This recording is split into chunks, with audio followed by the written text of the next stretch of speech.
खबर आपको दुर्ग छत्तीसगढ़ से बता रहे हैं, जहां दुर्ग स्थित हेमचंद यादव विश्वविद्यालय के वर्तमान कुल सचिव के पद पर कार्यरत भूपेंद्र कुलदीप, जो कि साहित्य के प्रति भी अपनी रुचि रखते हैं, उनसे स्वदेश 24x7 की संवाददाता दीपमाला सिन्हा ने खास चर्चा की और साहित्य के संबंध में जानकारी ली कि भूपेंद्र कुलदीप के साहित्य के प्रति किस तरह उनकी रुचि जगी। साथ ही उन्होंने बताया कि अभी तक उन्होंने कई किताबें लिख चुके हैं, जिसमें कुछ खास किताबें उनकी काफी चर्चा में रही। आपको बता दें कि भूपेंद्र कुलदीप किताबों का संग्रह आप अमेज़न से भी प्राप्त कर सकते हैं, साथ ही इन्हें आप यूट्यूब पर भी देख सकते हैं। दुर्ग से संवाददाता दीपमाला सिन्हा की खास रिपोर्ट। लगातार हम आपको खास मुलाकात में एक से एक बढ़कर साहित्यकारों से मिला रहे हैं। इसी कड़ी में आज हमारे साथ मौजूद हैं हेमचंद यादव विश्वविद्यालय के कुल सचिव भूपेंद्र कुलदीप जी।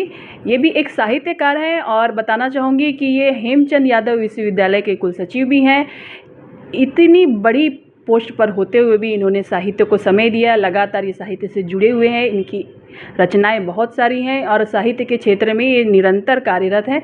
आइए इनसे बातचीत करते हैं और जानते हैं कि साहित्य से रुचि किस तरह से जागी और साहित्य के लिए इन्होंने अभी तक क्या क्या कार्य किया है। सबसे पहले तो मैं भूपेंद्र जी आपका हमारे चैनल में स्वागत करना चाहूँगी। नमस्कार मैडम, और thank you so much for giving me opportunity. आपको अवसर देने के लिए धन्यवाद मैडम जी।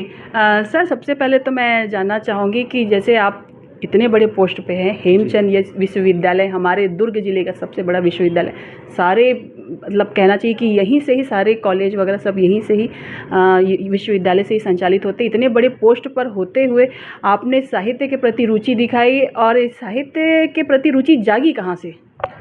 मैडम, एक्चुअली में हुआ ये कि साहित्य में तो रुचि मेरी बहुत पहले से ही है, लेकिन समय नहीं मिल पाता था और जो कविताएं या जो भी लिखता था मैं, वो मेरे कॉपियों में ही पड़े रहता था।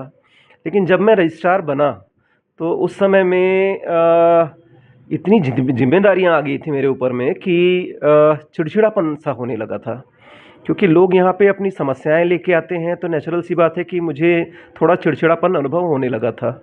और मेडिटेशन एक तरीका था जिससे मैं उस चीज़ से उबर सकता था, और दूसरा एक तरीका था कि मैं अपनी हॉबी को समय दूं।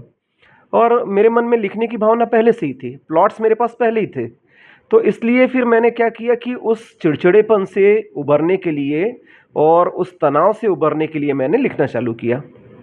तो पिछले 10 सालों में ही मैंने जो अपनी कविताएं थी या कहानियों के जो प्लॉट थे उनके ऊपर मैं काम करना चालू किया, और उसके बाद पहली किताब मैंने लिखनी चालू की और मुझे लोगों का रिस्पांस अच्छा मिला, तो फिर मैंने और भी किताबें लिखनी चालू की। जी, आपने बताया कि इस पद पर रहते हुए कितना टेंशन, कितना प्रेशर रहता है, उसके बावजूद मैंने साहित्य के प्रति रुचि दिखाई। तो यहाँ तक का सफ़र आपका कैसा रहा? जैसे कि आपने बताया कि मैं खुद एक छत्तीसगढ़िया हूँ, छत्तीसगढ़िया परिवार से बिलोंग करता हूँ। ज़्यादातर हमारे देखा गया है परिवारों में शिक्षा को उतना महत्व नहीं दिया जाता। मैं जानना चाहूँगी कि आपने अपने प्रारंभिक जीवन से यहाँ तक का सफ़र कैसे तय किया? ये तो आपने बहुत लंबा सवाल कर दिया, इतना समय मैं बताऊंगा तो बहुत टाइम लग जाएगा, लेकिन मैं ये बताना चाहता हूँ, स्लाइटली बताना चाहता हूँ कि मेरे घर में मैं अकेला ही था जो प्राइवेट जॉब करता था, और 2010 में मेरे फादर का देहांत हुआ एक कार एक्सीडेंट में। उनकी बड़ी तमन्ना थी कि मैं प्रशासनिक अधिकारी बनूं करके, तो 2010 से फिर मैंने उनके सपने को पूरा करने के लिए प्रशासनिक अधिकारी का या CGPSC का एग्ज़ाम दिलाना चालू किया। और मुझे ऐसा लगता है कि 40 से ज़्यादा एग्ज़ाम दिलाए होंगे, अराउंड 50 एग्ज़ाम दिलाए हैं। उसकी सफलता की स्टोरी आपको यूट्यूब में भी मिल जाएगी। और पहले 20-30-40 में तो मैं फ़ेल होता रहा, बाकी उसके बाद ईश्वर की कृपा से 8-10 एग्ज़ाम्स मैंने क्रैक किए। और इससे पहले असिस्टेंट कमिश्नर और सहायक पशु चिकित्सा क्षेत्र अधिकारी, वैज्ञानिक अधिकारी और सहायक सांख्यिकी अधिकारी, इनकम टैक्स इंस्पेक्टर, ऐसे पदों पे सेलेक्ट हुआ। असिस्टेंट कमिश्नर प्रोविडेंट फंड, इस पे सेलेक्ट हुआ। फिर उसके बाद में इस पोस्ट पे जब सेलेक्ट हुआ तो इसका सैलरी ठीक ठाक था, तो मैंने इस पोस्ट में ज्वाइन कर लिया। ये प्रथम श्रेणी राजपत्रित अधिकारी का पद है, और यहाँ पे 160 कॉलेज इस विश्वविद्यालय से जुड़े हुए हैं, जिनकी संबद्धता, संचालन और 2 लाख विद्यार्थियों का यहाँ स्टडी होता है। तो काफ़ी बड़ी यूनिवर्सिटी है और इसकी जिम्मेदारी मेरे ऊपर है। ईश्वर की कृपा है कि अभी तक बेदाग और अच्छे तरीके से, ईमानदारी से मैं अपनी जिम्मेदारी निभा रहा हूँ। जी, बहुत अच्छी आपके, मैंने भी खुद आपका देखा है सफलता से सफलता की ओर। आप हमारे दर्शकों को मैं बताना चाहूँगी, अगर आप भूपेंद्र कुलदीप जी को देखना चाहते हैं, सुनना चाहते हैं, तो यूट्यूब में जाके इन्हें सर्च कर सकते हैं। इनके वहाँ पे ब्लॉग हैं, कहानियाँ हैं, आप वहाँ पे जाके इनके सर्च कर सकते हैं। साथ ही मैं आपको बताना चाहूँगी कि इन्होंने अभी तक बहुत सारी किताबें लिखी हैं, जिसमें सबसे प्रथम मैं आपको बताना चाहूँगी नमकीन चाय, मीता एक स्त्री के संघर्ष की कहानी, अनकहा एहसास, और साथ ही काव्यांजलि, जिसमें काव्य संग्रह भी है, आप देख सकते हैं काव्य संग्रह भी है इसमें, और एक और है उड़ान, प्रेम संघर्ष और सफलता की कहानी। इतनी सारी किताबें हैं इनकी, जिसमें अभी तक ऑनलाइन भी कब लाखों लोगों ने इन किताबों को पढ़ चुका है। आप अगर चाहें तो ऑनलाइन भी इसे सर्च कर सकते हैं, आपको मिलेगी। और मैं इन किताबों के बारे में भी भूपेंद्र जी से पूछना चाहूँगी। सबसे पहले तो मैं एक स्त्री हूँ, तो एक स्त्री के ऊपर जो इन्होंने कहानी लिखी है, इसके ऊपर मैं इनसे सवाल करना चाहूँगी। मीता एक स्त्री के संघर्ष की कहानी, जो आधुनिक युग में एक स्त्री जो है घर भी संभालती है, काम भी करती है, तो उन्होंने इसे किस तरह से रचना की है, क्या है इनका प्रेरणा रहा है, इस विषय पे हम बात करते हैं। जी भूपेंद्र जी, सबसे पहले तो मैं ये मीता जो है इस कहानी के बारे में आपसे पूछना चाहूँगी। जी, ये जो कहानी है एक्चुअली में समाज का आईना दिखाती है। जी इसमें एक ऐसे स्त्री के संघर्ष की कहानी है, लड़की के संघर्ष की कहानी है, जो कि अपने परिवार की स्थिति को बदलने के लिए संघर्ष करती है। जी और अ, कुछ ऐसी उसके साथ घटनाएं होती हैं जो समाज में बुराइयां व्याप्त हैं, उनके साथ जूझती है और सफलता अर्जित करके अपना समाज में अस्तित्व कायम करती है। ये किताब बिल्कुल पढ़ने लायक है, और ये ऑनलाइन अमेजन पे, फ्लिपकार्ट पे, जितने भी ऑनलाइन प्लेटफॉर्म्स हैं वहाँ से भी आप इनको खरीद सकते हैं। किंडल पे उपलब्ध है।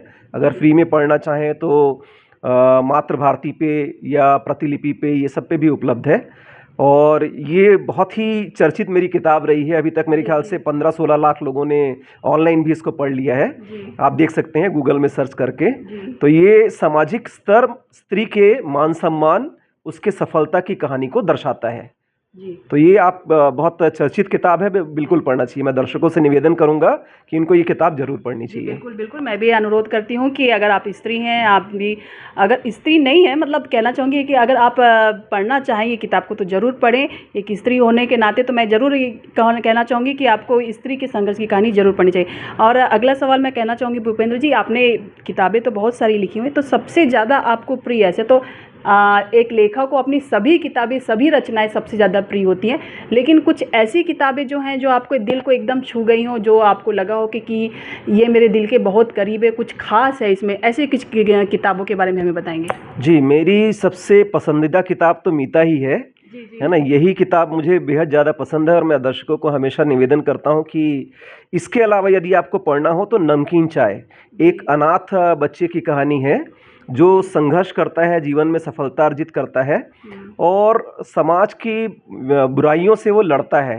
तो ये एक नेचुरल न्यायिक प्रेम कहानी है कि जो ईश्वर जस्टिस करता है, अगर किसी के जीवन में प्रेम है तो उसके आधार पर ये कहानी लिखी गई है, अनाथ बच्चे के ऊपर में।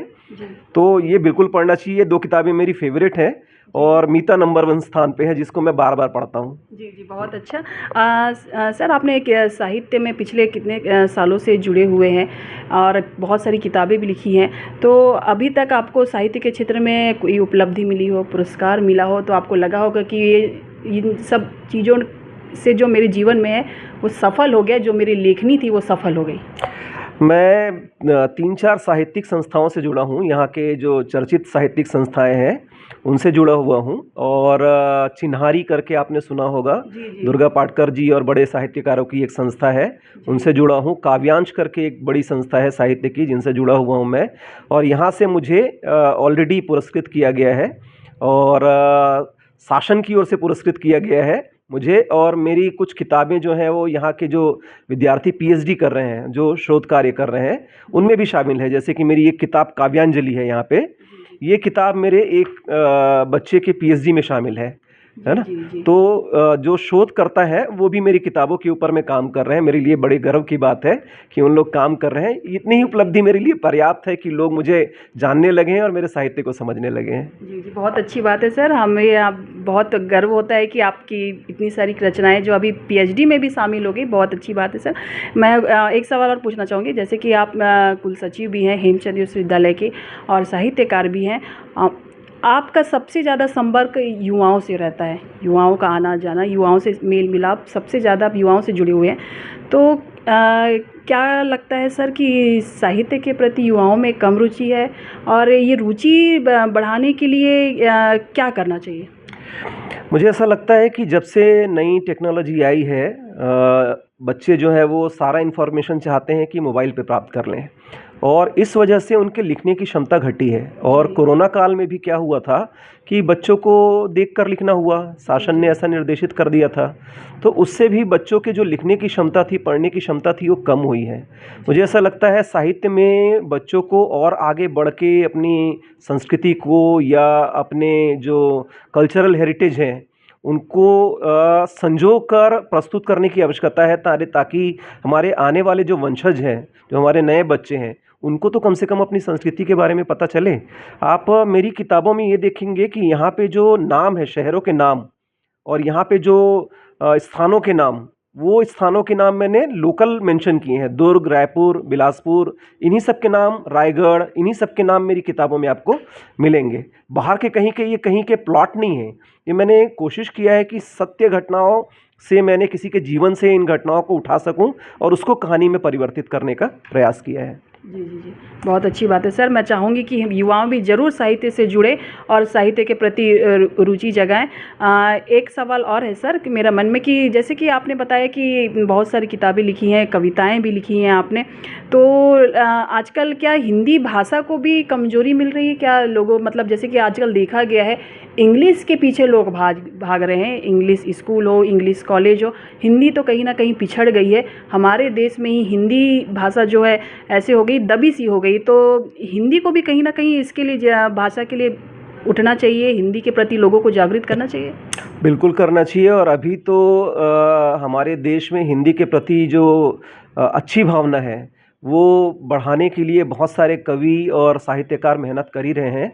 और मुझे ऐसा लगता है कि मैं जब कॉलेजेस में जाता हूँ, एज ए गेस्ट जाता हूँ, या किसी निरीक्षण में जा रहा हूँ, या किसी कार्यक्रम में जा रहा हूँ, तो वहाँ पर मैं उम्मीद करता हूँ कि सभी लोग जो है वो हिंदी में संचालन करें। ज़्यादातर कॉलेजेस में क्या करते हैं, वो अंग्रेजी में संचालन करना पसंद करते हैं। मैं उनसे निवेदन करता हूँ कि भाई हिंदी हमारी मातृभाषा है, तो कम से कम हिंदी में बात करें करके। और मैंने अपना भाषण कभी भी अंग्रेजी में देने की कोशिश नहीं किया, जबकि मैं एक अंग्रेजी माध्यम का विद्यार्थी रहा हूँ। मैंने हिंदी में PSC दिलाया है, हिंदी में किताबें लिखी, क्योंकि मैं अपनी हिंदी से प्रेम करता हूँ इसलिए। और मैं दर्शकों से निवेदन भी करूंगा कि ज़्यादा से ज़्यादा अपनी मातृभाषा को प्रमोट करें, उसको बचा के रखना इम्पॉर्टेंट है ना। किसी ने अगर हमारे ऊपर में अंग्रेजी लाद दिया है तो इसका मीनिंग ये नहीं है कि हम अपनी मातृभाषा को छोड़ दें। हमको अपनी मातृभाषा को पकड़ के रखना है, उसको संजोना है, उसको निखारना है, और अपने वंशजों को उसको ट्रांसफ़र भी करना है, स्थानांतरित करना है, ताकि वो लोग भी इस कल्चरल हेरिटेज को संभाल सकें। जी जी, बहुत अच्छी बात कही आपने। सर, जैसे कि आपने बताया कि आपने सबसे ज़्यादा आपकी काव्यांजलि जो है इस पर PhD हो रही है, तो इसमें से क्या कुछ चंद लाइन आप हमारे दर्शकों को सुनाना चाहेंगे? बिल्कुल जी, मैं बिल्कुल एक कविता अपनी माँ के लिए लिखा था, वो मैं आपको सुनाना चाहूँगा, बिल्कुल। है ना।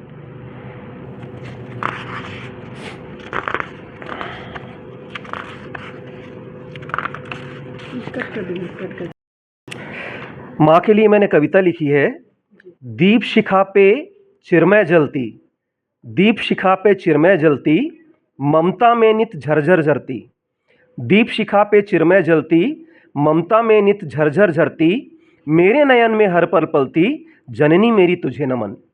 ब्रह्म कमल सा अंक है तेरा, ब्रह्म कमल सा अंक है तेरा, तेरा खून हूँ भाग्य है मेरा।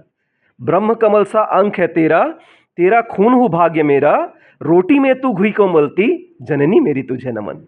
जी, बहुत अच्छे सर, बहुत अच्छे। ऐसा लगा है कि आपने अपने दिल की बात अपनी माँ के लिए लिखी है, और माँ के लिए इतनी अच्छी बातें लिखी है आपने कि ऐसा लग रहा है कि पूरा आपने प्रेम जो है माँ के लिए समर्पित किया है इस कविता में। चंद लाइन की कविता है। मैं दर्शकों को बताना चाहूँगी कि आप ये जो काव्यांजलि है, काव्य संग्रह है, इसे आप जाके देख सकते हैं, यूट्यूब में भी मिलेगा आपको, और ये सर की बहुत अच्छी रचना है, आप इसे ज़रूर पढ़ें। और सर, मैं पूछना चाहूँगी कि आजकल जो आपने तो साहित्य के साथ साथ अपने काम पे भी फोकस किया है। आपने मुझे बताया कि शुरुआती दिनों में आपको जो कुछ किताबें थी, आपको छपवाने के लिए आर्थिक स्थिति भी सही नहीं थी। तो बहुत सारे साहित्यकार हमारे ऐसे हैं जो सिर्फ लिखते हैं, उनकी आर्थिक स्थिति अच्छी नहीं है। मैंने भी देखा है उनकी आर्थिक स्थिति अच्छी नहीं है। सिर्फ उन्हें अगर कहीं बुलाया भी जाता है तो एक शॉल और मोमेंटो दे दिया जाता है, इससे आर्थिक जीवन नहीं चलता। तो उनके मन में ऐसा आता है कि साहित्य के प्रति रुचि क्यों दिखाए जब साहित्य से हमें कुछ मिल ही नहीं रहा। तो आप तो इतने वरिष्ठ हैं, आप इतने साहित्यकार हैं, मैं आपसे पूछना चाहूँगी ऐसे साहित्यकारों को आगे बढ़ाने के लिए किस तरह से कार्य करना चाहिए? देखिए, मैं एक ऐसे पोस्ट पे हूँ जहाँ पे बोर्ड ऑफ स्टडीज़ या अध्ययन मंडल होता है हिंदी साहित्य का। जी। मैं अपनी ओर से सभी जितने भी साहित्यकार हैं उनको आश्वस्त करना चाहता हूँ कि हमारे यहाँ शोधपीठ है ना, हिंदी साहित्य के लिए शोधपीठ बना हुआ है। और यदि साहित्यकार ऐसा सोचते हैं कि उनकी किताबें कहीं छप नहीं रही हैं तो वो मुझसे बिल्कुल संपर्क कर सकते हैं। विश्वविद्यालय उनको प्रमोट करने के लिए हर संभव प्रयास करेगा। हमारे यहाँ पे शोधपीठ में जितने कार्यक्रम होंगे उनमें हम उनको इनवाइट करेंगे और उनके साहित्य को यहाँ से प्रमोट करने की कोशिश करेंगे।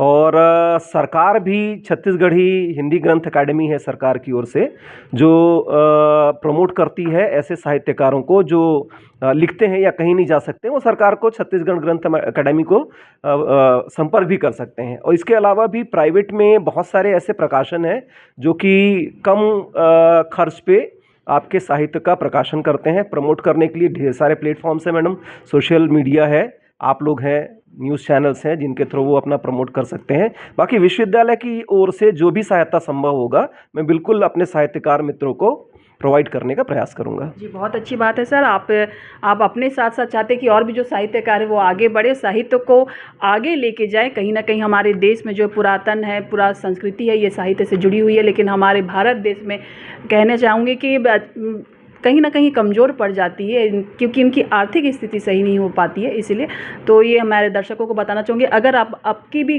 साहित्य के प्रति रुचि है तो आप आके सर से संपर्क कर सकते हैं। वो आपकी जितनी हो सके मदद करेंगे और आपके साहित्य के प्रति जो कार्य करना चाहते हैं उसमें ज़रूर सहयोग करेंगे। सर, एक लास्ट क्वेश्चन मैं आपसे और पूछना चाहूँगी, इतनी सारी किताबें लिखी हैं आपने, अभी आगामी दिनों में कोई मन में विचार हो कुछ लिखने का हो या कुछ किताब आपकी आने वाली हो तो हमारे दर्शकों को प्लीज़ बताएंगे? बिल्कुल, मैं एक्चुअली में जो मेरे प्रशासनिक अनुभव का हिस्सा है, मैं 10 साल से इस पोस्ट पे कार्य कर रहा हूँ, तो मैं चाहता हूँ कि अगर मेरे बाद में कोई इस पोस्ट पे आए तो उनको समाज से कैसे चर्चा करनी है, समाज के साथ कैसे डील करना है, लोग आते हैं उनके साथ कैसे डील करना है। एक मेरे मन में है ये भाव कि मैं इस सीट के ऊपर में बैठने के बाद में लोगों के संपर्क में आने के बाद उनकी विचारधाराओं को और अपनी विचारधाराओं को मिलाकर कोई एक ऐसा किताब लिख सकूं जिससे बच्चों को और इस पोस्ट पे आने वाले दोनों को फ़ायदा मिले, है ना, कि इस सिस्टम के बारे में जान सकें।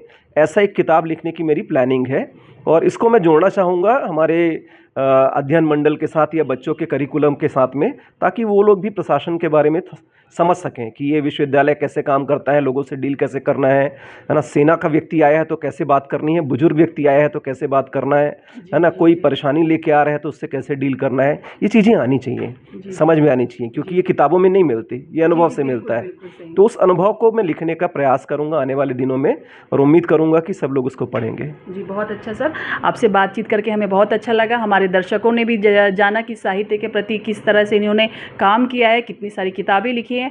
अगर आप भूपेंद्र कुलदीप जो हेमचंद यादव विश्वविद्यालय के कुलसचिव भी हैं, इनको सुनना चाहते हैं, इनको देखना चाहते हैं तो यूट्यूब में जाके इन्हें सर्च करें। यूट्यूब में इनका चैनल है जिसमें वो रेगुलर आपके लिए एक से बढ़कर एक अच्छी बातें जो है वो डालते हैं, आप उन्हें सुन सकते हैं। किताबें जो हैं आपको अमेज़ॉन पे भी मिलेगी, आप इसे पढ़ सकते हैं। बहुत सुंदर किताबें हैं, बहुत सारी रचनाएं हैं इनकी। खासकर ये जो मीता है, एक स्त्री के संघर्ष की कहानी, ये इनकी भी खास है और मेरी भी खास है क्योंकि एक स्त्री पे बनी हुई है। और मैं चाहूँगी कि आप इनकी सारी किताबें पढ़ें और एक बार इन्हें ज़रूर देखें, यूट्यूब में जाके सर्च करें। और मैं चाहूँगी कि ये साहित्य के लिए निरंतर कार्य करते रहें और इनका जीवन सफल हो और साहित्य के प्रति लगातार इनकी जो निष्ठा है वो समर्पित रहे। जिन्होंने निष्ठा और समर्पण की भावना से जो अपना समय दिया है ये सफल हो। स्वदेश 24/7 के लिए दुर्ग से मैं दीपमाला सिन्हा, कैमरामैन महेश तिवारी के साथ।